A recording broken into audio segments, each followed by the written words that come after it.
With over 4 decades of Star Wars movies, books and TV shows to pore over, fans have uncovered a myriad of mistakes and inconsistencies in the universe over the years. Yippee-ki-yay movie lovers, it's Jan here, and in this video I'll be explaining how the new Solo film addresses or fixes 5 intriguing Star Wars movie mistakes, contradictions and unanswered questions. If you're new here, I do regular movie breakdowns, so subscribe to get all my new Star Wars videos and leave a comment as well for a chance to win a Star Wars Funko Pop. Spoilers ahead for the Solo movie, so take care if you've not seen it yet.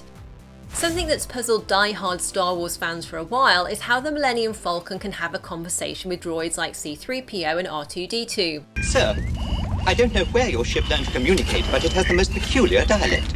I believe, sir, it says that the power coupling on the negative axis has been polarized. And the Solo movie finally reveals that it's Lando's cranky droid L3 who's behind the Millennium Falcon's rather quirky personality. After L3 kicks off a droid rebellion on Kessel, she gets blasted and her system starts failing. Lando manages to save part of her and takes her onto the Millennium Falcon. During their escape, the crew have to take a shortcut through the Maelstrom, which is extremely dangerous, but Han points out that L3 has the best navigational database in the galaxy and suggests downloading her brain into the Falcon's computer. L3 then maps the area and finds the best way out. So in the words of Lando, she's a part of the ship now.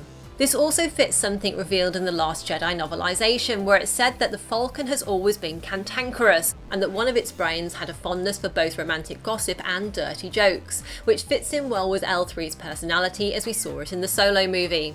It might also explain why Lando is still protective of the ship when we meet him in The Empire Strikes Back, as it still houses a consciousness, so to speak, of his old friend.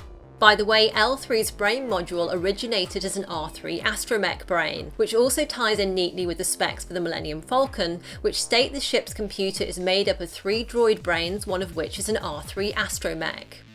When we first meet Han Solo in A New Hope, he boasts about how the Millennium Falcon made the Kessel Run in under 12 parsecs. Since then though, canon stories have thrown doubt on whether Han's achievement is actually true. In the canon novel A New Hope, the princess, the scoundrel and the farm boy, it's revealed that when Han makes his boast in the Mos Eisley cantina, it's actually a lie, and that Obi-Wan probably knew better.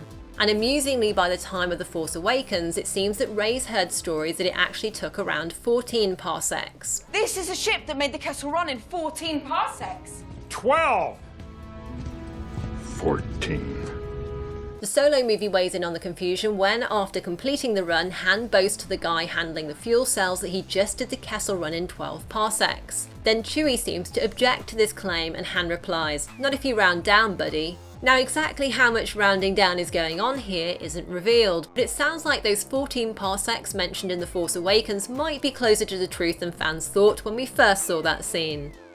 If you watch, or more accurately listen to a Star Wars movie, you'll start to notice that names are often pronounced inconsistently, something due in part to the mix of American and British actors and their differing accents. And there's one major character in particular whose name's been said inconsistently throughout the movies. Han Solo. Well, take care of yourself, Han. What? It sounds like Han. Let's do a chest to save Han. Oh, it's Han. Do you think that after what you did to Han, we need you? I was giving hand to this bounty hunter. What about Han? Han, get up here! Han? We're trying to save Han from the bounty hunter. Princess, we'll find Han. We're short one, Han Solo. You're Han Solo! Goodness!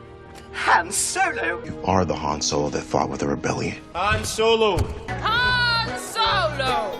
In the original trilogy, many American actors say Han, while British actors pronounce it Han. Carrie Fisher's Leia switches between Han and Han, and George Lucas himself says Han, while Lando repeatedly pronounces it Han despite Billy D. Williams being American. The Solo movie decides to acknowledge this inconsistency, explaining it in the scene where Han meets Lando for the first time. Han Solo.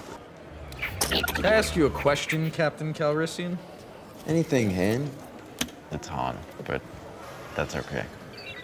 Perhaps Lando was just trying to put Han off his game, but it seems like the pronunciation stuck and we now have an explanation for the way Lando says it. Rogue One already gave us a little theory about why stormtroopers so often miss their targets when it comes to Force users, but the Solo movie takes the explanation a stage further and answers the perennial question of how Imperial troops can be so generally incompetent when shooting even people who aren't Force sensitive. In a bit of meta-commentary, after removing a Mud Trooper uniform, Jon Favreau's alien character Rio says, "How do they breathe in these suits? It's so stuffy. No wonder they're such lousy pilots. You can't turn your head, you can't breathe, you can't hear each other." Obviously, he's not directly addressing Stormtrooper incompetence, rather Mud Troopers, but it seems reasonable to assume that Stormtroopers also suffer from having to wear clunky, stuffy suits as well, hence the reason for their infamous inability to shoot accurately. At the end of Solo, the movie tackles the controversial change that George Lucas made when he re-edited the original Star Wars for the 1997 Special Edition re-release. Lucas altered the scene in the cantina where bounty hunter Greedo corners Han about the money he owes Jabba. Originally, after Han says, "Over my dead body," Greedo brags that he's looking forward to this, prompting Han to shoot him dead. George Lucas was unhappy with this portrayal of Han, saying it showed him to be a cold-blooded killer, so for the 1997 release, he added frames showing Greedo shooting Han first, but missing. Curiously, the 2004 DVD release edited the scene again, having Greedo and Han shoot at each other around the same time. The Solo movie heavily implies that Han most probably did shoot first in the cantina because he does the same to Beckett, shooting him dead as he's talking and readying his own gun. Solo sets Han's character up as someone operating in a morally grey area, both willing to help out the good guys like Enfys Nest and also ending up working for people like Jabba the Hutt. And it's Han's transition from rogue to hero in A New Hope that many fans love about the character, which is why it feels important that Solo finally establishes that yes, Han did shoot first. Solo was absolutely packed with Star Wars Easter eggs and connections, so were there any other issues you spotted that the movie fixed or answered? And did you notice any new plot holes in the movie? Let me know in the comments and make sure you're subscribed to enter my Star Wars Funko Pop giveaway. If you enjoyed this, I really appreciate a thumbs up and you sharing the video. Plus you can tap left for my breakdown of what Darth Maul's reveal means for an Obi-Wan movie, or tap right for my full Star Wars playlist. Thanks for watching and see you next time, yippee-ki-yay movie lovers!